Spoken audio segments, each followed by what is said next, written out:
Good morning, Interbet fans, and welcome to the Vaal Classic, Thursday, the 22nd of July. We got 21 pentrometer, 2 meter false rail from the 600 meter. That means the draw is going to be a factor. As I said to you yesterday, I didn't think the draw would be a factor at Scottsville when they got a wide false rail. They throw them out. Those horses like the Bayou ended up winning from the widest of all because he just tucked in behind. Came through on the inside, got a run, everything spread out to the outside. There's more trouble on the outside than there is on the inside, that's for certain. And it just shows you a good ride from Armand Donovan Dillon. And certainly the last 3 days have been quite successful. So hopefully we've all got some cash to get ready for today's meeting.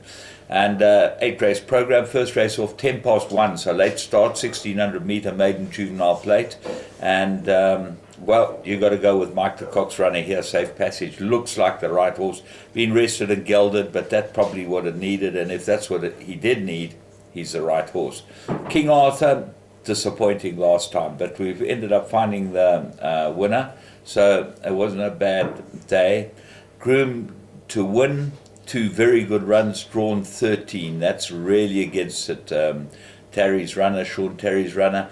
As you can see, the 2 that went down to Durban yesterday both ran second, and luckily I took a place all to come with 3 or 4 others and ended up doing okay because that covered all other bets that we had.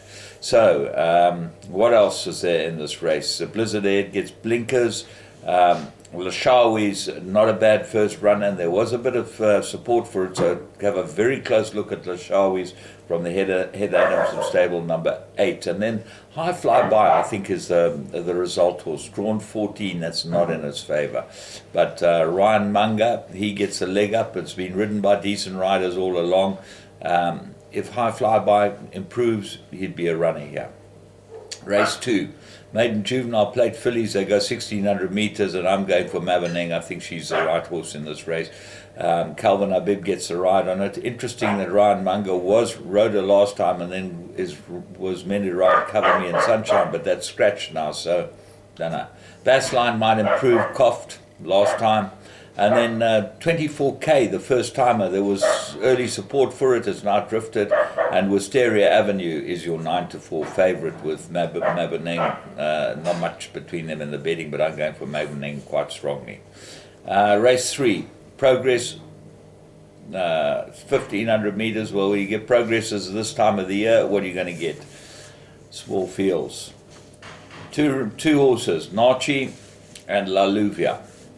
La Luvia's might battle to beat Nachi at these type of weights. You know, she's a nice filly, La Luvia, but 3 kilos from Nachi on the merit rating seems to be okay, but I don't know that she'll beat Nachi. I like Nachi, yeah. Race 4, a lovely handicap, maiden handicap. Well, there's one guy who'll make use of a maiden handicap, and that's Sean Terry.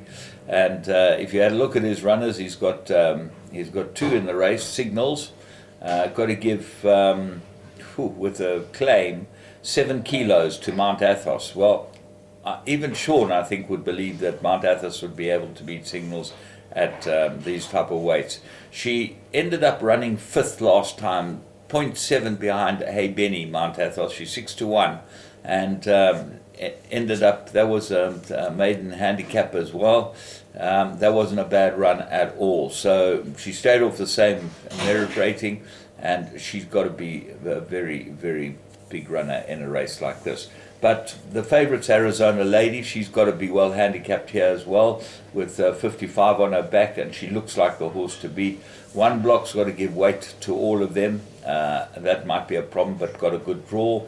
And then, as I said, Signals and Parker Jetrix both got chances, but maiden handicaps, I just think that they're a complete anomaly. You cannot have a maiden handicap. And a horse comes in with a very low weight, wins a race, and it goes in the stud book as a winner of a maiden. That makes no sense. Race 5, middle stakes, 1800 metres. Reunion 6-10, won by in a canter last time. Got 7 points penalty for winning. So let's have a look at the lower, closer to the bottom of the weights, and maybe Lady Amherst is the big danger. Danielson gets the chance on this one. Kairos Express, always there or thereabouts. He goes into all the play. Race 6, there's the fillies and mares, 2,000 meters, and Southern Song really got to have a big chance in this. 8 to 10 favorite. Muzieni gets aboarded. The race looks set up for her. So what else is there? Pin Up, Franklin, Rock You, all got chances. And then Dynastic Light, well, we'll see if that starts coming to form, but certainly starting to improve. But I think that if Southern Song doesn't win, anything can possibly win this. Race 7, Merry Road 76, 1,600 meters. Beyond the Runways, your favourite, and got the form and got top weight, and the stable's in cracking good form. Ancestral Prayer, definitely got to have a chance. Good post-maiden run.